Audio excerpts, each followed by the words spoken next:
I'm Eric Larson, and I'm a water supply specialist for the NRCS Montana Snow Survey Office. Snow surveying starts at the office. You want to make sure you go through your snow sampling kit and make sure you're not forgetting anything and everything is in working order.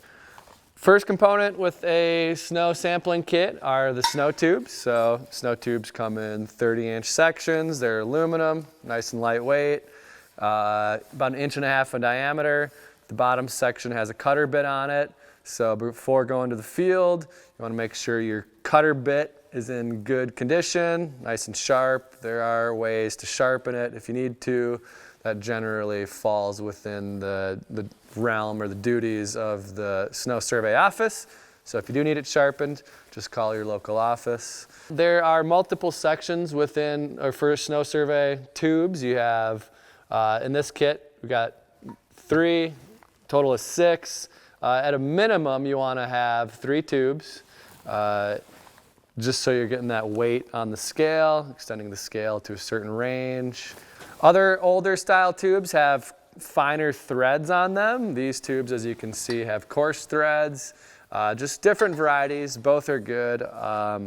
Just kind of make sure that all your tubes mesh up together well. So your couplers are, make sure they go together properly and that your couplers are nice and sturdy. If you have a rivet that's going out on a coupler, you'll notice a little wobble, and potentially that might break apart when you're driving them into the snow, and then you might lose a snow tube in the snowpack. Another part of the snow tubes is the thread protector. Always make sure you have a thread protector with. It just goes on the top section of your tubes. So screw it all the way on there. If you had all 3 of them together, then when you're going to clear the snow out after weighing it, you can slam it on your ski and it just protects both your ski and the tubes. Tubes are very expensive. They're about $400 to $500 a piece. A full kit costs upwards of $4,000 to $5,000. So make sure when you're handling these, carrying them around in the back of your truck or on the snowmobile, just take care of the tubes because they are very expensive to replace. Another component of the sample kit is the scale and the cradle. So this clips on right here, and then when you're in the field, you can hang this from a ski pole and get the weight of the tubes, both tear weight and a weight with the snow core inside of the tubes. Also want to make sure you have a earth plug remover for removing earth plug out of the bottom tube. So if you drive it all the way to the ground, you'll get a little bit of debris, whether it's needles, grass, dirt. You want to be able to clear that out. So that's what this tool is for. Really all you need is something that'll clear it out. So in the past, we've used screwdrivers with a rope on there. It's kind of, you're gonna have to be able to manage all of this equipment when you're out there surveying. So it helps to have ropes on things so you can put it around your neck and then clear it out. You also want to make sure you have a snow survey note form and backups. So always carry backups in case this is running low.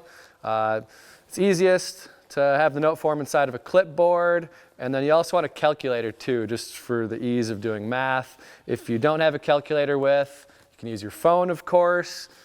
Spanner wrenches are important for breaking tubes apart if they get frozen together. If you're in the field and you can't break them apart, you might have to carry them out in longer sections. So you could have like 30, you could have like 60 up to 90 inches of tubes that you have to carry out. So these help you break apart frozen tubes. There are different varieties of these too.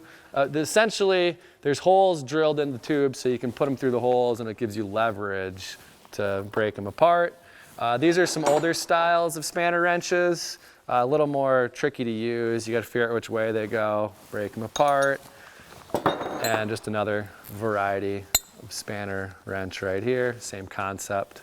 Break it apart. This is a driving wrench. So If you're surveying in deeper snowpacks, potentially with ice layers, you can clamp this onto your tubes and it helps you drive it through those ice layers. Always carry spare pencils with you or a way to sharpen your pencil. Got to be able to fill out your note form. One potential backup, if you didn't have a pencil, you could put the notes in your phone and just figure out how to do it that way. This is anti-seize compound, so you can put this on the threads. It just helps the snow tubes from sticking together. There's also this older waterless hand cleaner that was included in the kits. Kind of does the same thing. You just don't want something that'll freeze, but it just helps lubricate the threads to be able to break them apart. Bulk sampling bag. So in shallow snowpacks, rather than weighing each sample individually, you dump each sample into the bag and take one weight at the end. So if you're going out, particularly in the spring, and you know that it might be less than 12 inches deep or less than 2 inches of snow water equivalent, then you're going to want bulk sampling bags. Bulk sampling is required for less than 12 inches of snow depth or less than 2 inches of snow water equivalent. Silicone is used for lubricating the inside of the snow tubes to prevent snow from sticking in there, which allows you to clear the snow tubes a little bit easier. To apply silicone, you can just put a little bit on here and just plunge this through the snow tubes.